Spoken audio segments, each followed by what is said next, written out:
Depuis quelques jours, la Direction générale des impôts intensifie sa campagne autour de nouvelles mesures destinées à faciliter le règlement de l'impôt foncier, notamment pour les contribuables en situation d'arriéré. Une initiative qui vise à accompagner les propriétaires dans la régularisation de leur situation avant la fin de l'année 2025. Des dispositions sont prises pour le paiement en ligne et pendant le week-end dans les différents centres d'impôt du pays. La première mesure consiste en l'ouverture des caisses des recettes de l'impôt foncier sur toute l'étendue du territoire national les samedis du mois de novembre et de décembre 2025. Alors, tous nos contribuables qui en semaine ne sont pas disponibles pour se rendre dans leur centre des impôts pourront le faire désormais les samedis et ce jusqu'à la fin de l'année 2025.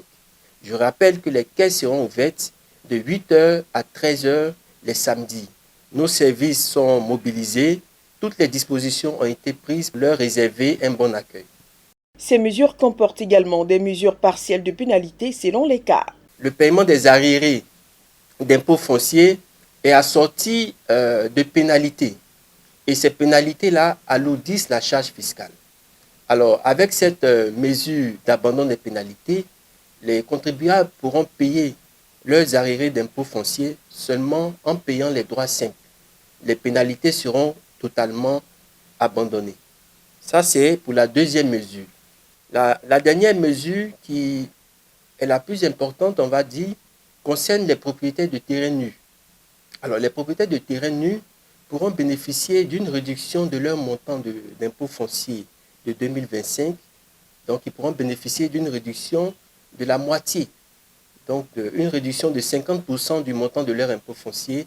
Voilà. Si, bien entendu, le montant de l'impôt foncier de 2025 est au moins supérieur à 100% du montant de l'impôt foncier de 2024.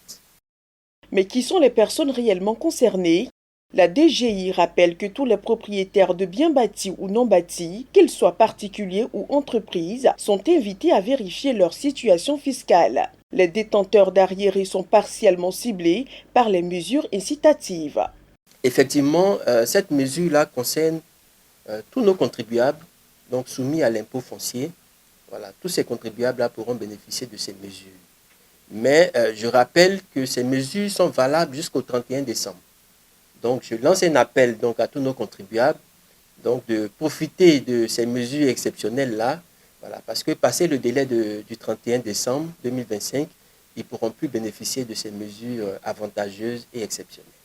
Pour la Direction générale des impôts, l'enjeu est double. Améliorer le civisme fiscal et garantir des ressources nécessaires au financement du développement local, tout en évitant que les retards cumulés ne deviennent un fardeau pour les contribuables.